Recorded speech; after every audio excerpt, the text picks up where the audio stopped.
What's going on, guys? My name is Jordan. I'm a technician at Hall Chrysler Dodge Jeep Ram in Virginia Beach, Virginia. Today's video is going to be all about powering down the Dodge Charger Daytona so that way the high voltage system can be safe to work on. We're also going to do a loss of isolation, and we're also going to do the power procedure.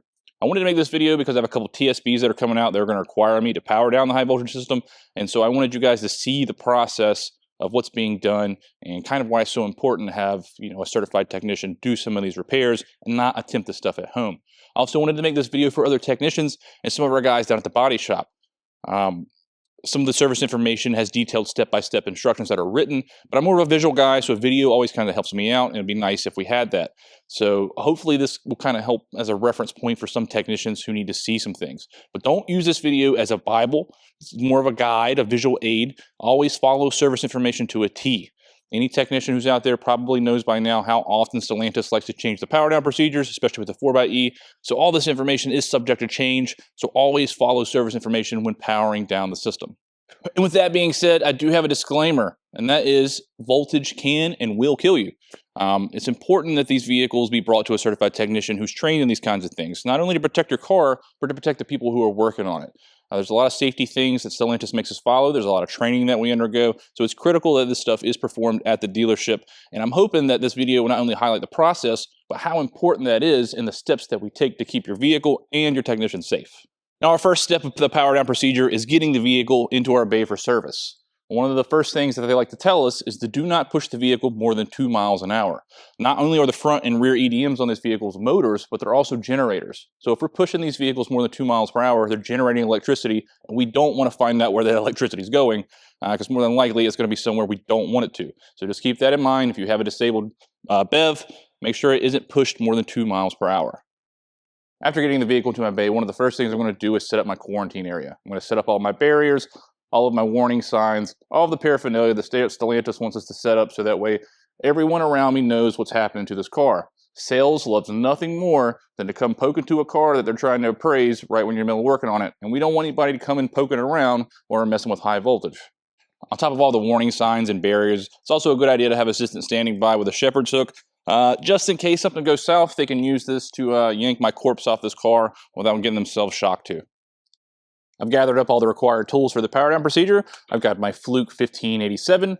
I've got a set of certified high voltage gloves that I've gone ahead through and I've checked for any leaks, and they are good. And finally, I've got our high voltage interlock loop test plate. This guy is part number 20898000120. And these are going to be required for us to perform the power down.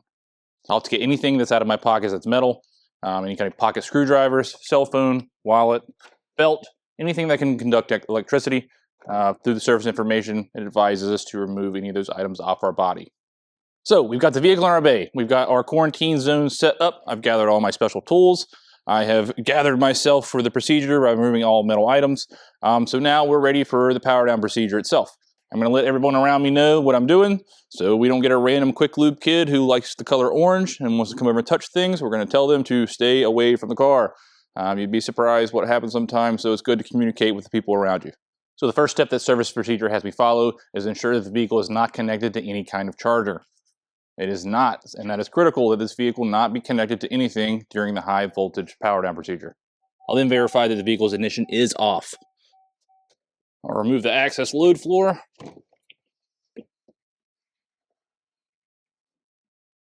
And then I'll remove the access cover for the 12-volt battery. That way we have easy access to this battery later when this procedure requires it.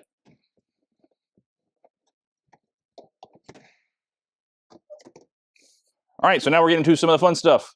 With the hood popped, you can see here, this metal cube right here is the high voltage power distribution center. That's a lid, and we're going to remove it so we can install that test plate and get some measurements. The high voltage distribution cover plate is held in by 4 13mm bolts. They are captive and they will stay inside of the cover plate.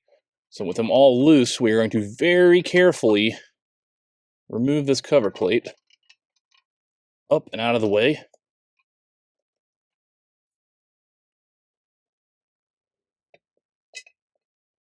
And this is what we'll find inside of it.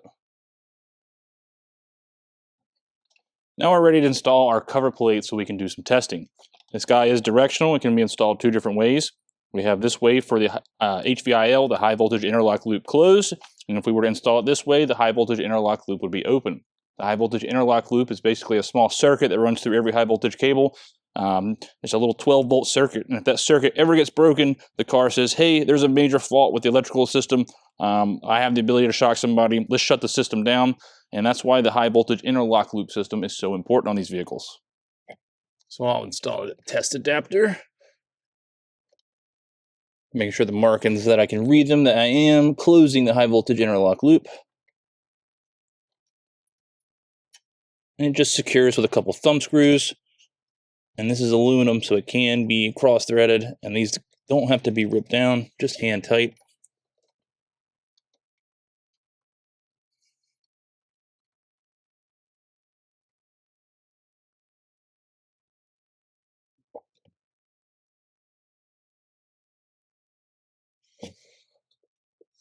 Now we're ready to check some voltage.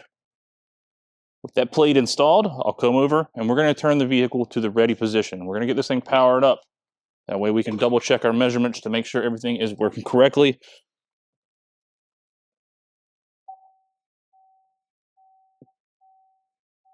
Vehicle's on. So with the vehicle in ready mode, I'm ready to get my first measurements. So I've got the plate adapter installed. I'm going to be taking my measurements here and these two access ports, which are a little difficult to see right now. I've also got my meter set to DC volts, and here's what we're going to be checking for. We're going to be checking those 2 points.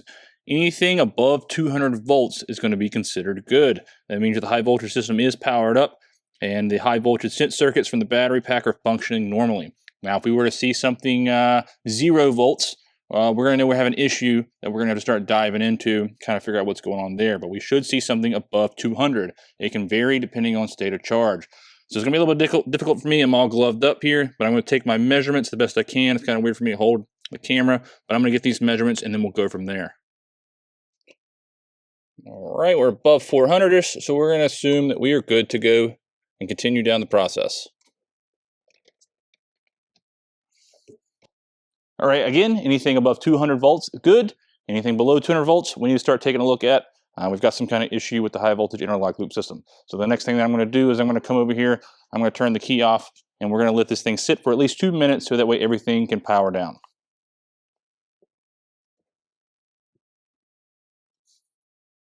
All right, our 2 minutes are up, so we're going to head on back to the back of the vehicle. And what we're going to access back here is this green connector. This is the high voltage interlock loop connector. By opening this connector, we disable the high voltage interlock loop. That's going to open the contactors in the high voltage battery, disabling the vehicle so it's safe to work on. Now this guy is a little finicky. He is easy to break, but disabling it is a lot easier than re-enabling it. All we're going to have to do is come over here and pop this red lock tab, pull up on it, and that disables the system. Over here, you can also see that we've got a hole so that we can do a lockout tagout and prevent this vehicle from being messed with. Okay, so with that high voltage interlock loop connector broken, we're going to come back up and check our power. And here's what we're going to find. We're close to 0 volts on this guy, meaning the system is powered down. Now, if we were able to see anything above 50 volts, we're going to assume that we've got some kind of internal condition. Maybe one of the high voltage components is shorted, and we're going to have to start doing some digging in that. Maybe perform a loss of isolation, some pretty thorough diagnostics, because we should be reading 0. So what do we do here? So basically what we did is we tested to make sure everything was working correctly, which is why we saw 200 volts on the first test. We broke that high voltage interlock loop, and now we see 0 volts. Technically, by Chrysler's procedure here, this vehicle is safe to work on.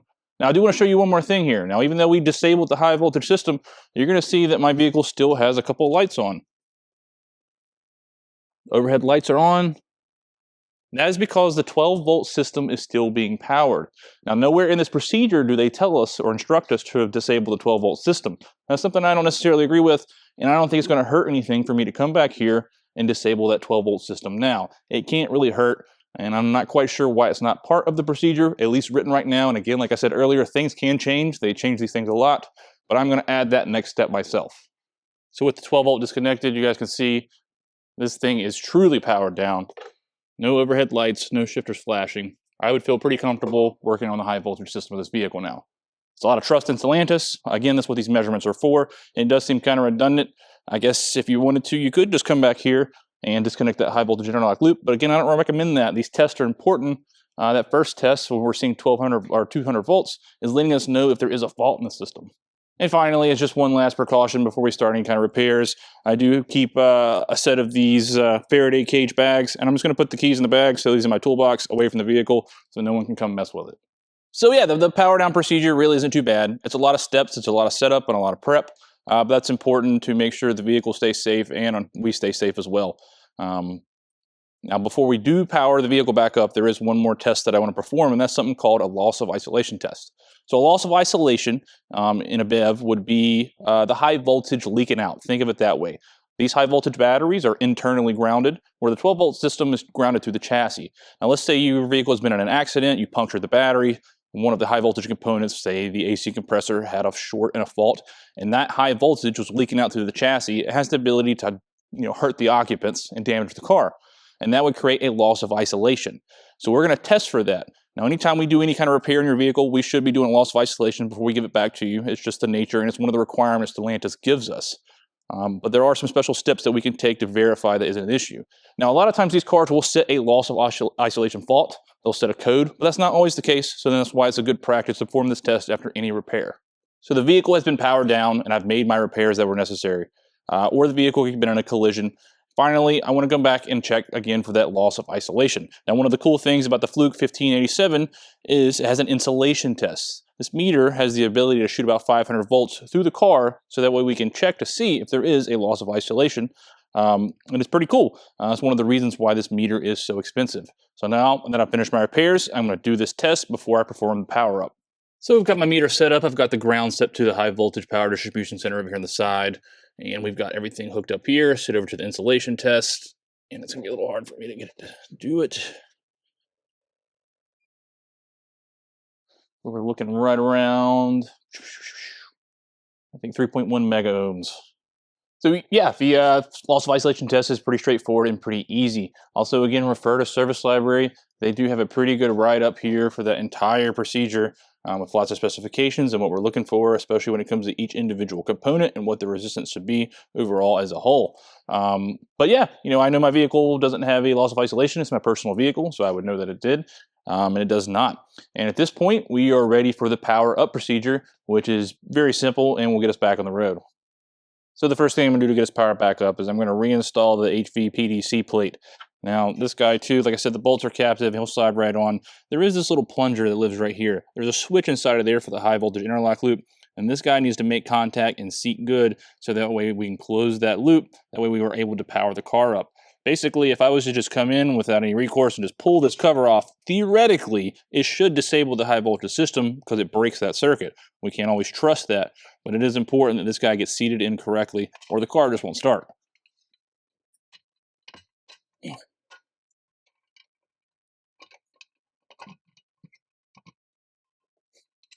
these guys do have to be tightened pretty good so that way that switch can make contact, but remember, this is aluminum and it would be pretty easy to cross thread or rip the threads out.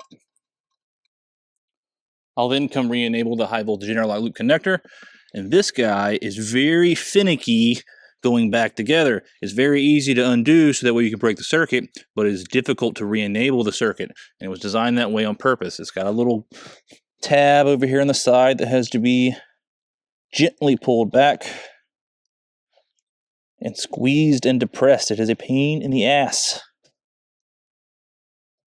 And they are easily broken. I mean, we can repair them or replace them, but I mean, I have damaged a few myself before I figured out how to really do them. So just be aware of that. Next, I'm going to come back and I'm going to reconnect my 12 volt battery.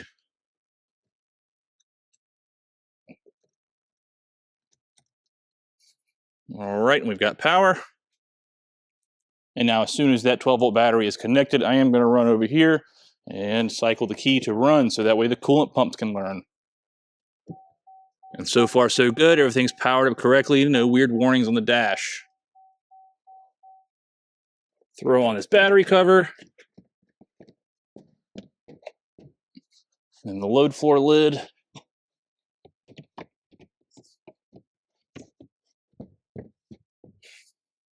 And finally, with the scan tool hooked up, we'll come over, power on, and we're going to check to make sure that we don't have any codes or I created any kind of issues. and it does look like it has quite a few codes buried in it. Anytime you mess with a high voltage system or disconnect that high voltage analog loop, it will set a ton of codes. So it is good practice that anytime we mess with these cars, we'd go ahead and clear the codes. We don't want to send them out the door to a customer like that. So yeah, in a nutshell, this was the power down procedure, the loss of isolation test, and the power up procedure.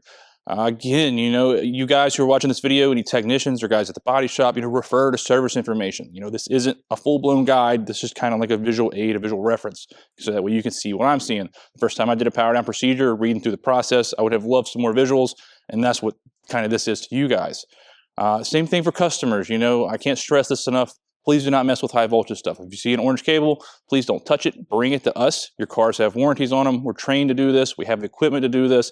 And it's just not worth it for safety-wise and for the health of your vehicle if something were to go wrong. So again, please, avoid the high voltage. Let us take care of it. And I kind of hope this opens people's eyes too of the processes we go to make the repairs on these vehicles. Some of this stuff takes quite a bit of time, to set all this stuff up, do all these tests, all these procedures. For something as simple as a charge port. So when you guys come to the dealership and you're wondering, what's taking so long, these are some of the things that we have to do to work on these vehicles. So I hope too, in my future videos, like again, they're going to be TSPs that involve me powering down the high voltage system. You're going to know exactly what I'm talking about if you reference this video. So that way you're not curious of, what is this guy talking about? But there's some good videos coming because there are going to be some fixes that a lot of customers are having, and they're going to be high voltage related, which is kind of fun for me because I like playing with electricity.